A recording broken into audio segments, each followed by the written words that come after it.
right now. And off the top at 5 today, former President Donald Trump is back in New York City, where he has been indicted by a grand jury in Manhattan. Security is tight in the Big Apple tonight. Every police officer is involved in some way or another. And we still don't know what is in the indictment until it is unsealed at tomorrow's arraignment. Local 10's Glenna Milberg is live in New York to show us how the situation is going there right now. Glenna. You know, Nicole, Calvin, Fifth Avenue in New York City is sort of the crossroads of the world on any given day. Today, it is the crossroads of Trump world. And the former president actually, within the hour, arrived home to his apartment in Trump Tower on Fifth Avenue in the 50s, which is partly closed off and partly mayhem, with hundreds of people showing up who heard or know or watching the news that Donald Trump was arriving back to his apartment today on the eve of what is his historic arraignment on criminal charges. Late afternoon arrival in New York City, like former President Donald Trump has done so many times before, but never like this. He comes to overnight at his Trump Tower apartment on the eve of his arraignment as an accused criminal, a former president for the first time accused. The grand jury indictment set to be unsealed Tuesday morning as part of the court proceeding. Reportedly, 30 or so charges surrounding hush money payments to porn star Stormy Daniels during his 2016 election. The indictment has not made a difference to Mr. Trump's strongest of supporters, who rallied for him as he departed Mar-a-Lago this morning and all along Fifth Avenue in NYC, as close to Trump Tower as they could get in the shadow of media from around the world.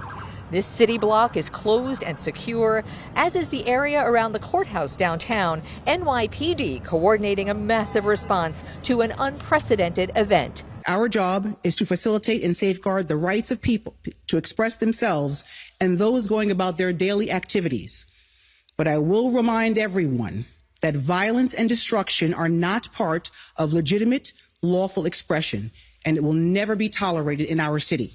The police commissioner says there are no specific threats, but in the case of Mr. Trump's most extreme supporters, there is history. While there may be some rabble-rousers thinking about coming to our city tomorrow, our message is clear and simple. Control yourselves. New York City is our home, not a playground for your misplaced anger. We are the safest large city in America because we respect the rule of law in New York City.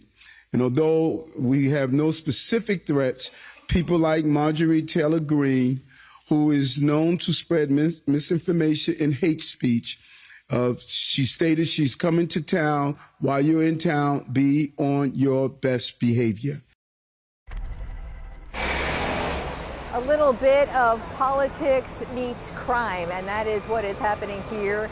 And it's all about Donald Trump up in his tower tonight at home, awaiting his arraignment tomorrow, and what is down on the streets below.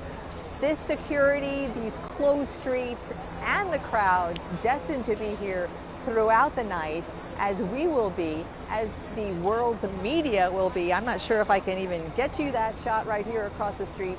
The entire Fifth Avenue from 55th to 56th is the world's media. We were just talking to somebody from New Zealand who is here. That is the attention riveted on this city and that man tonight. I'm Glenna Milberg, live in New York City tonight, Local 10 News. New York City known for Broadway shows, but no Politico show has ever been seen like this one, especially in New York City. Glenna, thanks a lot. Congressional Republicans have been blasting Trump's indictment, but no one yet knows exactly what he's being charged with. And we are getting more reaction from South Florida members of Congress ahead of tomorrow's arraignment. Our DC Bureau Chief Ben Kennedy is live at the White House with the latest on this developing story. Ben.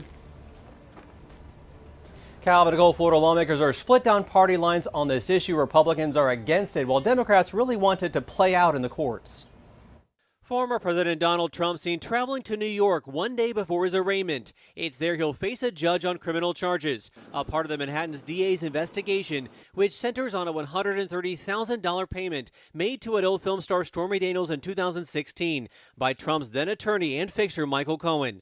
Florida Senator Marco Rubio tweeted, relying on the testimony of a convicted liar, a leftist prosecutor has indicted the leading GOP candidate for president with a misdemeanor whose 2-year statute of limitations expired. By tying it to an alleged federal election violation, the Justice Department decided not to pursue. They're trying to do all these legal gymnastics to try to act like it's a felony. But Democrats like South Florida Representative Federico Wilson want the process to play out, releasing a statement in part saying, after all he has put this country through, I trust that justice will prevail. No one is above the law, including a former U.S. president.